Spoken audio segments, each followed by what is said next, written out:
Digital na kamay, responsibleng gabay, ang guro sa era ng teknolohiya.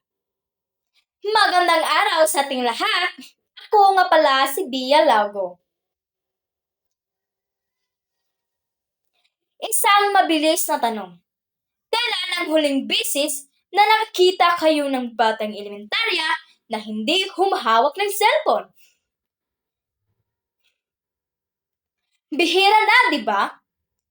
Sa panahon ngayon, mas marunong pa madalas ang 5 taong gulang na mag-navigate sa YouTube o TikTok kaysa mga nakatatanda.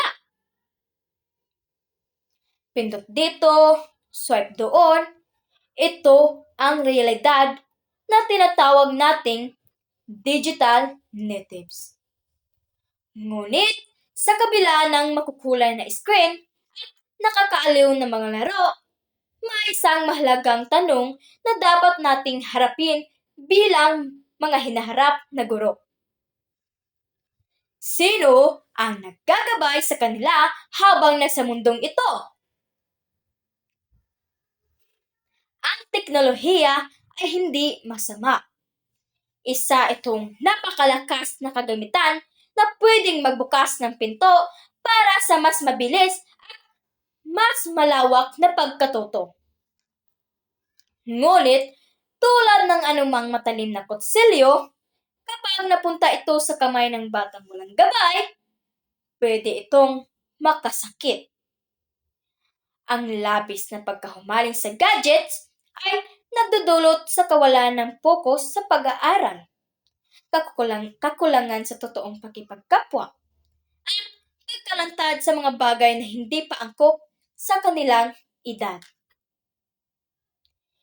Bilang mga magiging guro sa elementarya, hindi natin pwedeng atrasan o pagbawalan na lamang ang teknolohiya. Ang tungkulin natin ay hindi ang maging pader na humaharang sa modernong panahon, kundi maging tulay at ilaw na nagtuturo ng tamang landas. Kailangan nating turuan ang mga bata na ang internet at gadgets ay ginagamit upang matuto. Hindi lang para magpalipas ng oras, kailangan nating ipaintindi sa kanila ang halaga ng disiplina, ang tamang oras ng paglalaro at pag-aaral, at ang kahalagahan ng pagiging ligtas sa online world.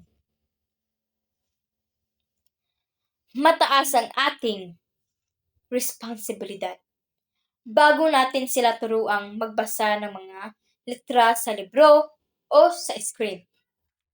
Turuan muna natin silang mag-isip ng kritikal sa kanilang mga nakikita at ginagawa.